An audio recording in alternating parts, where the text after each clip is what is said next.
Another, another one, another shutout loss for the Marlins.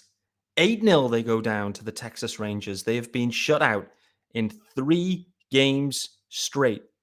Today's episode of Locked On Marlins is dedicated fully to the Don Mattingly post-game presser after yesterday's game. It was absolute fireworks from Don. If you haven't seen it, go and check it out. I'll also tag it on Twitter in in the promo section. But we're going to dissect everything that Donnie said. What does it mean? What does it mean for the Fish in advance of this series in Pittsburgh? You are Locked On Marlins, your daily podcast on the Miami Marlins. Part of the Locked On Podcast Network, your team every day.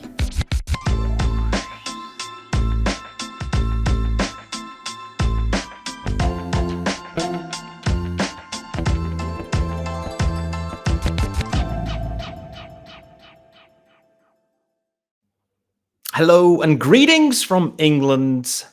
I am your host, Peter Pratt, and welcome to Locked On Marlins. It is the Friday edition, Friday the 22nd of July. There was no Locked On Marlins, unfortunately, yesterday. I was continuing my pilgrimage, walking for runs, still no runs, and the Marlins, they got spanked 8-0 against the Rangers. No energy, no runs. Just a whole load of fire from Don Mattingly after the game. It is not often you see Donnie like this, but I think he has reached tipping point, and he was very outspoken yesterday. Very, very interesting. So we're going to dig into all of that. 3 main themes that we'll get into from my takeaways anyways. These are my themes. Those 3 themes that I've kind of pulled out of this whole thing. Energy, starting with energy. The build, the roster construction, however you want to phrase it. And then as well, underperformance, fundamentally. No energy, poor construction, underperformance. Those 3 topics. Donnie touched on them in all different ways. So I'm going to be dissecting all of them on today's Locked On Marlins. And it's a solo pod. And don't forget to follow me, of course, on Twitter. You can see it if you're watching. It's at Miami Marlins_UK. Subscribe to the pod. Subscribe to the YouTube channel. Hello if you're watching. Thanks for joining me. But before we get started, guys, this show and it's our sponsor of the day. And today's episode is brought to you by BetOnline. And BetOnline, they have you covered this season with more props, odds, and lines than ever before. BetOnline, where the game starts. More about those guys later on in the show, no doubt about it. Okay, so like I said, this episode is fully about that Don Mattingly post-game presser. It was an absolute stunner. A lot of buzz around it after. So please do go and check that out. Before this episode, hit the pause button if you haven't seen it now, because you do need the context. I'll try my best to bring it to life, but I really, really want to dig into that.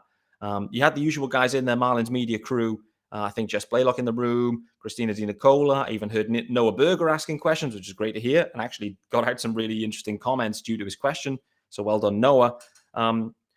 I've made some notes. This is how wild it is. I've had to make some notes on what exactly Donnie had said, so I don't kind of leave it to memory during the show. So please do bear with me. It's not often I go to the notebook, but I had to for this one. So right at the top, here's the bit. This is the energy grouping. So what I've been saying on these shows, on the post game rundowns that I'm doing, there's a lack of juice. It's been obvious to us as fans. There's been a lack of juice. And what did Don Mattingly say? He said, listen, after the 3-day break, we were hoping we would come out with energy. We were hoping we were coming out with energy, but it hasn't happened. The coaches are trying everything they can to get these guys going. I mean, Donnie's just calling it out. Like what we're seeing as fans, what I've been seeing, there's been a lack of juice for some time. The bats have been ice cold, not just for this like 3 and a bit game stretch where they haven't scored a run at all. This has been going on since at least July, if not late June. Like, there's just no energy. Really isn't. Maybe it kind of sinks to when Jazz has gone down. We'll talk about Jazz on the next episode. There's some bad news around Jazz, but there was also then a follow-up question then around what's the dugout vibes like? What are you seeing, Donnie, in the dugout? And maybe you can carry that through if you kind of take that question further and think, what's the clubhouse vibes? Maybe they're the same thing. I don't know. Maybe they're not. But nevertheless, on the dugout vibe specifically, Donnie said, listen, guys aren't positive or giving off the energy. No positivity, no energy. It's hard for guys to stay upbeat, but though perhaps it looks worse than it is.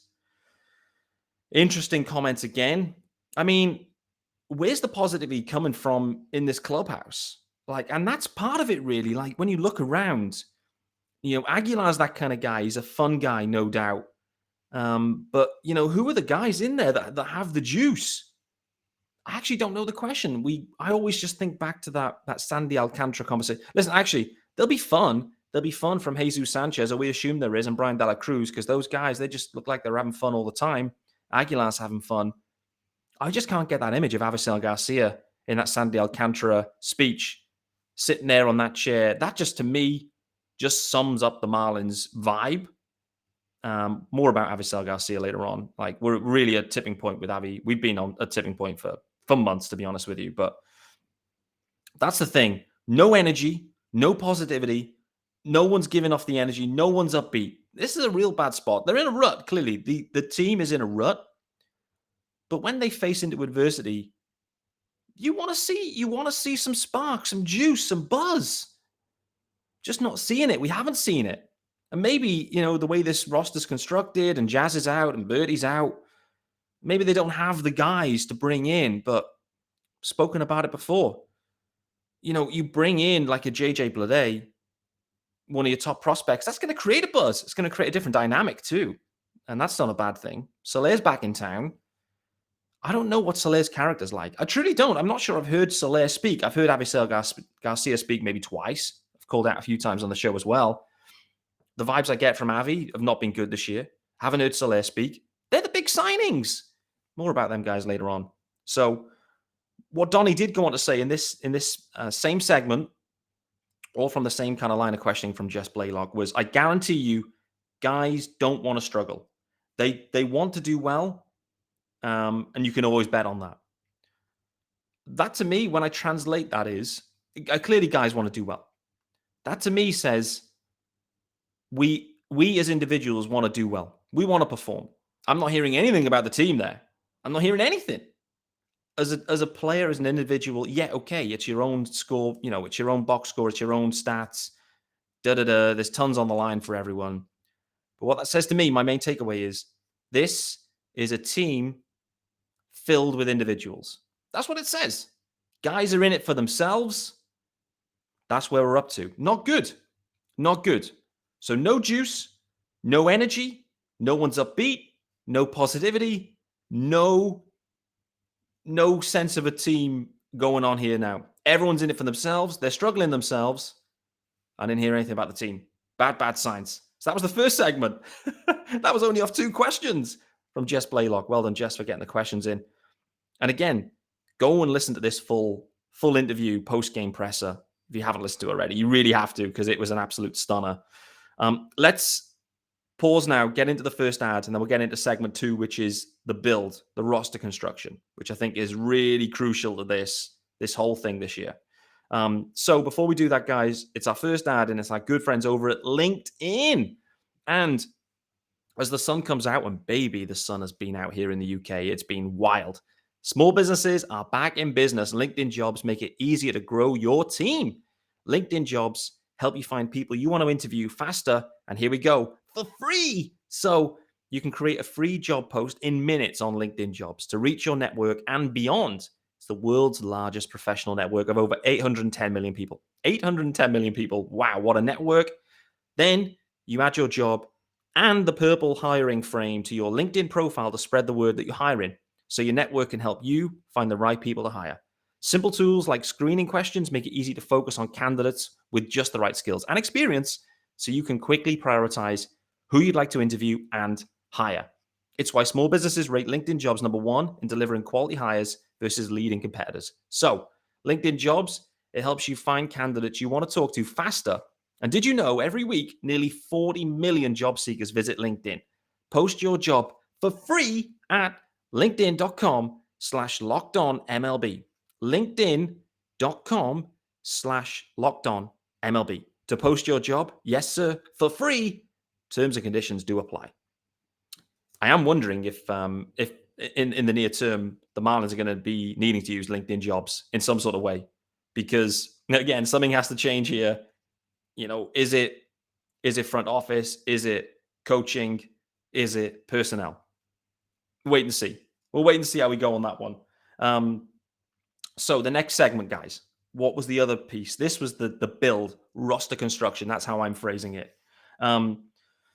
This actually came from a question from Christina Di Nicola. She was asking around, what's the game plan? What's the offensive game plan? And this is where we got into Donnie with this quote now around, we have a lot of the same guy.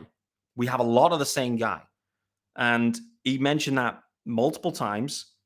And he then kind of elaborates on that to say, we've got 5 guys in the lineup that can't run or that don't run, maybe, or don't really run. I think that's exactly the words he used. It's a power team, and we use power to score. So our game plan is we're now a power club. And if that isn't working and we have no one that runs, then this was the other kicker from Donnie. We're a stagnant club. Stagnant club. I mean, does he mean that there's just no pace? Is he talking about the organization more generally? I mean, it's a broad term. It was a big takeaway that I had. But he's saying it's a stagnant club that sits and hopes to hit a home run or a ball in the gap and maybe take a walk. Hopefully take a walk. He's hoping and praying for walks. He's not expecting them. The way this roster's constructed, they're not there looking to walk. They are there basically looking to hit bombs. And if that is unsuccessful, this club, this construction is bang in trouble. And let me tell you, Avisel Garcia, he's not hitting bombs. Cooper Loop, all-star, yes. Has hit for average, not hitting for much power. Home run-wise anyway. Jorge Soler, some power. I think Soler has been kind of just about the guy you expected. So he then goes on to say, it's the way we are built. This is the way we are built. We're a power club. Power club. Avi, Soler calls him out by name. Aggie, we're hoping to get some home runs. And Coop calls the 4 dudes out by name. Power club. These guys. Okay. Then he calls the other piece out, which is what I've called out for a while. There's only 2 lefties in the lineup. All you've got is, at the moment anyway, Joey Wendell and Jesus Sanchez. And Jesus Sanchez have an absolute terrible season. Terrible. He's regressed heavily. It's looked too much for him for some time. He shouldn't be up there. But I guess he's one of the only lefty sticks they have. So maybe that's why they've persevered. But he then goes on to say, we've got a lot of the same guy. And then the problem is, if you have a power righty with a decent slider, it's a handful for us. And they get on a roll because effectively they're just throwing sliders to our power hitters that are swinging away and not trying to take any walks whatsoever. Donnie's calling it out. We've said it for months. We've seen it with our own eyes. Slider low and away to Soler and Garcia, and those boys literally are swinging. They don't care. They are swinging. So's Jesus Aguilar as well. I mean, Jesus Sanchez swings at anything. But the guys, there's no approach. There's nothing being changed. They've been doing the same thing over and over and over. Power sliders, power arms. They get on a roll and they just start mowing through the lineup because they're all the same guy. No average, no hitting, no walking, just straight up, we're going as a power club with no power. Can you see where that's flawed? I think I can. So, I mean, there was some serious, quotes dropped in there. Same guy, stagnant club. Didn't sound good. Didn't sound good at all. But it's what we've seen. I'm just going to turn the light on here a second so you can see me. Apologies for the brief pause in the action. All right. Should have turned this on here, but the lights are going down quickly here, not just on the Marlins season. There he is. Look at that. All right. Hello, everyone. You can now see me. Okay. This syncs up with what we've seen. How do we change it? What do the Marlins do? there's a real obvious one. There's a real obvious change. I talked about it last night. Get Lewin Diaz up here immediately. Get him up here, lefty stick, and get JJ Bleday up here. Both of them immediately. I've already seen the roster moves for today's game from Friday. Neither of those moves have been made. Cody Poteet back to the IL, by the way, is the main breaking news there. Jordan Holloway up. But for me, for the Fish, it's time. It's been long overdue for Lewin Diaz. It really has. And at this point with Jesus Aguilar, what value is there in Aguilar? What are you trying to get back on that? Is there any? Do you just get to a point now where, I mean, the season's cooked anyway, so they should. The Marlins should. They should, it's only 10 days till the deadline. They should look to hold on and make a deal for Aguilar. But it's almost getting to the point where you could waive him now. You could waive Aguilar and just get Lewin up here. Why not? Donnie's calling out for lefty sticks. There's a lefty stick down there. Yeah, okay, he's a power hitter too. So I guess that doesn't really fit the what he's looking for. And I guess the way JJ Bleday's game has gone this year, he's a power hitter too. So this is maybe more of an organizational problem. They're just not developing hitters in general. They're all, everyone's looking boom or bust type of approach. But nevertheless, big calls from Donnie. Stagnant club. 5 guys can't run. Same guys. Slide a low one away, and we're in big trouble. I mean, boy, oh boy. I mean, it doesn't take Donnie to have to say that. We've seen that ourselves. But to hear Donnie out there calling this out was huge. Absolutely ginormous. So let's get into the final piece shortly. But before that, we'll get into our final ad, and that's going to be the underperformance. I think Donnie also touches on that as well yesterday, which was, again, interesting.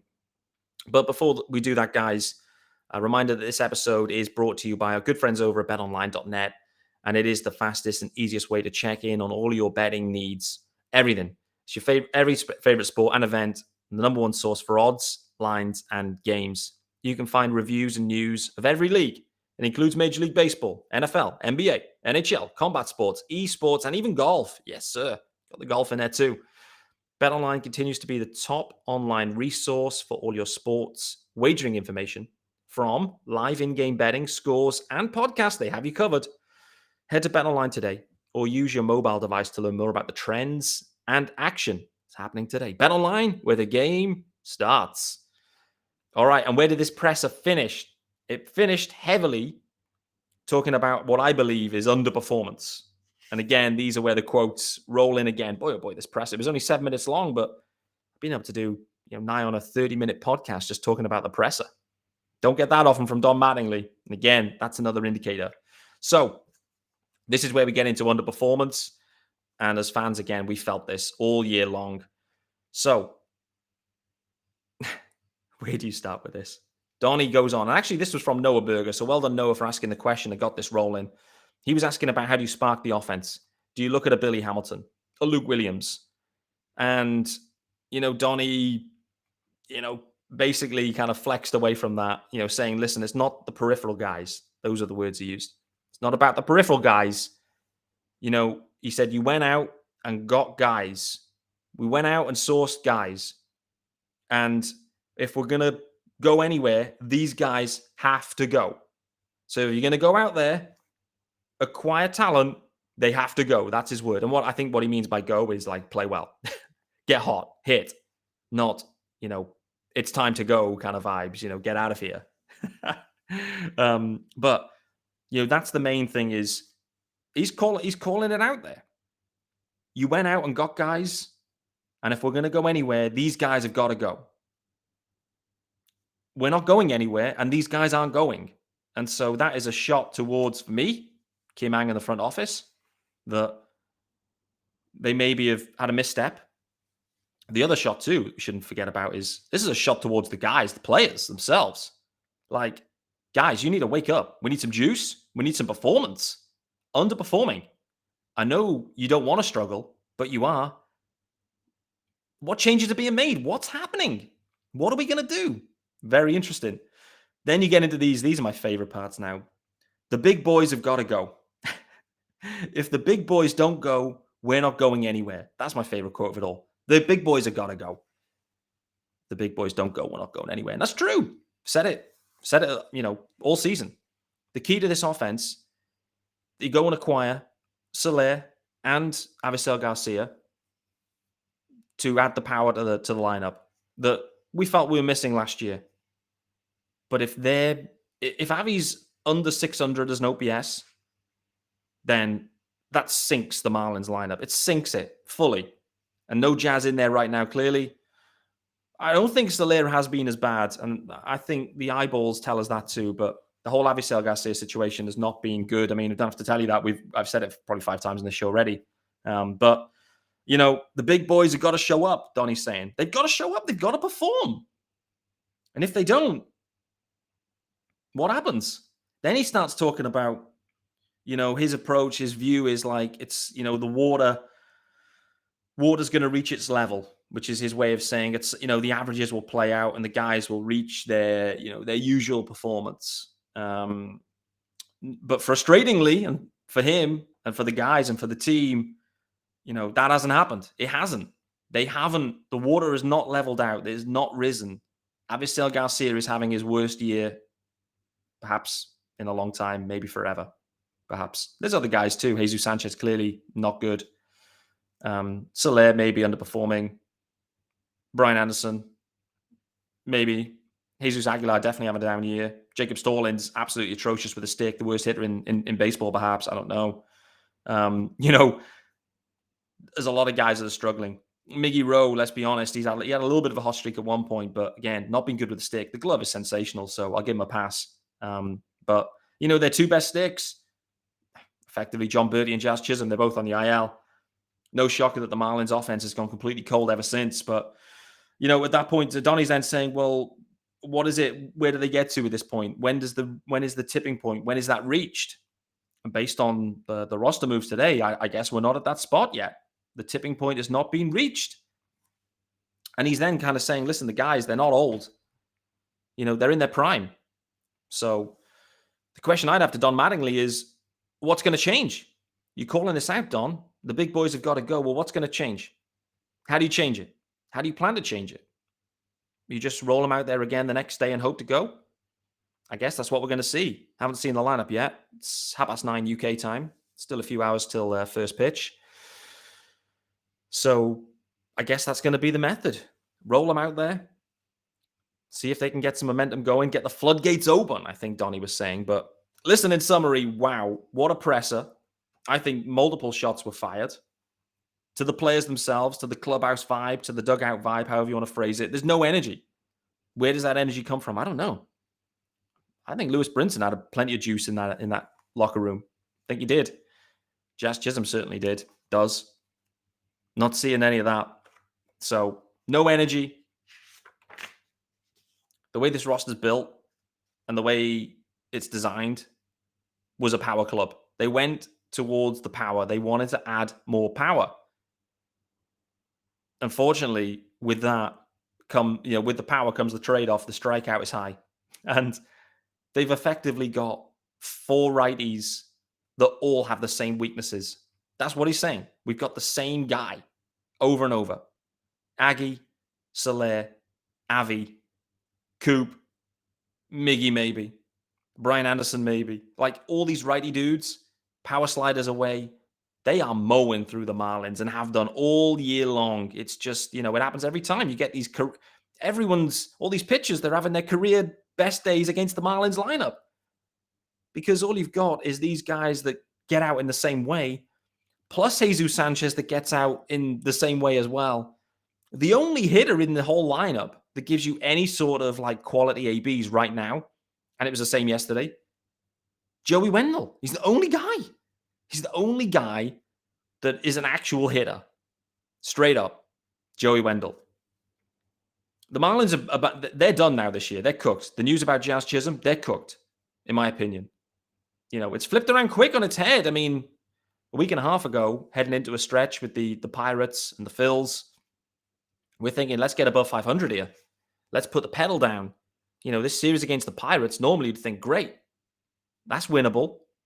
Got the Reds. That's winnable. And maybe they are. Maybe they can go on a big run. They really need to. But this has been a historic run of poor offense. It's been historically bad. 3 shutouts on the spin. And the last time they scored was the second inning of a game on a sac fly from Brian De La Cruz. Look at yesterday. First inning, Joey Wendell, leadoff hitter, on base. Steal second. So that's what Donnie's looking for, right? You got the runner on second, no outs. No runs. Same old same. Just poor ABs, shocking ABs. Soler, yesterday's AB, summed it up. Disgraceful. Disgraceful AB. Use your head. I mean, listen, I've not been a major league level hitter. It's tough. It's tough, it's tough for me to give my experience on it. But when you know what's coming, half the battle in baseball is working out what's coming. That's why they say the Astros won that World Series, because they knew what was coming and they were able to capitalize on it. Why the hell can't the Marlins hitters capitalize on it? We know what's coming. Everyone knows what's coming. So lay off it. Good Lord. Frustrating as hell. Seems easy.